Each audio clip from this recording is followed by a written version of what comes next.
Once upon a time, in a land where bamboo forests met misty mountains, there lived a warrior unlike any other. I'm talking about Eryndor, the most legendary panda this side of the Mystic Peaks. Now Eryndor wasn't your average, lazy, bamboo-munching panda. Oh no, this guy was all muscle and determination with a dash of fuzzy cuteness for good measure.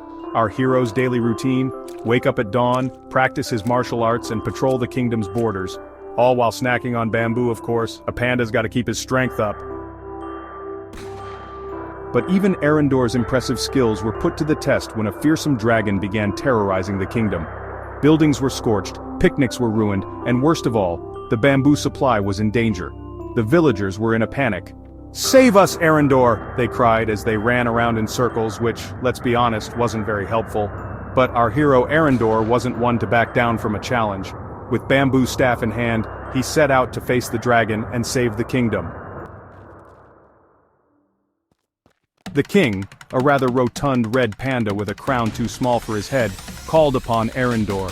"You must hunt this dragon and save our kingdom," he declared, nearly toppling off his throne in excitement. Eryndor, being the brave panda he was, accepted the mission without hesitation. And so, armed with his trusty staff and a backpack full of dumplings, a warrior's gotta eat, right? Eryndor set off on his quest. Any of you seen a dragon? The trees rustled their leaves, pointing towards the misty mountains. Our hero gulped. He wasn't a fan of heights, or exercise. But onwards he went, climbing cliffs that tickled the bellies of clouds. "Don't look down," he chanted, his panda paws gripping the rocks tightly. At the peak, he paused to catch his breath. "I really should have packed more dumplings," he panted, gazing out at the vast landscape below. Next, Eryndor crossed the River of Starlight, where the water flowed with liquid galaxies. It was beautiful, sure, but also super cold. Our panda hero tiptoed across, trying not to get his fur wet. As he journeyed on, Eryndor began to notice something odd. The villages he passed through weren't destroyed, they were redecorated. Huh. This doesn't look like the work of a terrifying monster, unless it's a terrifying monster with great taste in landscaping. Finally, after days of travel and several dumpling stops, Eryndor came face to snout with the dragon. But wait a second. Something wasn't quite right.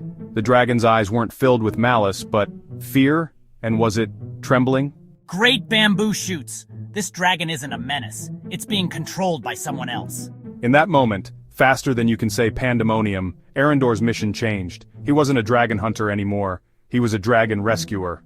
Don't worry, big guy. We'll figure this out together. Want a dumpling? And so, an unlikely friendship was born. Eryndor named the dragon Sparky. He wasn't great at names, and together they set out to uncover the truth.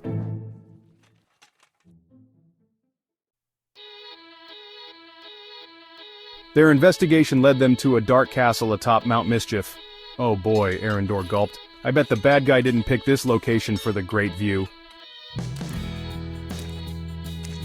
Inside, they discovered a dastardly plot by an evil sorcerer who was using the dragon to take over the kingdom. Classic villain move, am I right? How dare you interrupt my evil monologue practice? It was time for the ultimate showdown. Eryndor, the warrior panda, and his dragon pal versus the wicked sorcerer and his army of shadow ninjas. The battle was fierce. Fur flew, scales shimmered, and magic crackled through the air. Eryndor wielded his staff like a bamboo tornado. Sparky, finally free from the sorcerer's control, breathed fire with gusto, though he did accidentally singe Eryndor's tail. Oops. The shadow ninjas were tough, but they were no match for a determined panda and a freed dragon. Plus, they kept tripping over Eryndor's discarded dumpling wrappers. As for Wily the Weasel, let's just say a well-timed dragon sneeze sent him flying right into his own magical prison.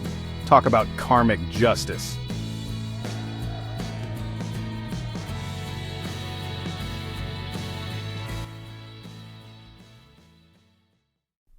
With the day saved and the kingdom safe, Eryndor and Sparky flew back to the castle. The view was amazing, even if Eryndor kept his eyes squeezed shut the whole time. The king was so shocked to see Eryndor riding a dragon, his crown finally fit. "You didn't slay the beast?" he asked, bewildered. Nope, I made a friend instead, and uncovered a plot, saved the kingdom, and learned to fly. Well, sort of. From that day forward, pandas and dragons lived in harmony, protecting the realm side by side. The Shadow Ninjas, they opened a dance studio. Turns out they had great rhythm. And Eryndor? Well, let's just say he never looked at fire-roasted bamboo the same way again. Plus, he always had a flying buddy for those trips to the bamboo Bahamas. So remember kids, don't judge a dragon by its scales, always pack extra dumplings, and sometimes, the greatest adventures come from making unexpected friends.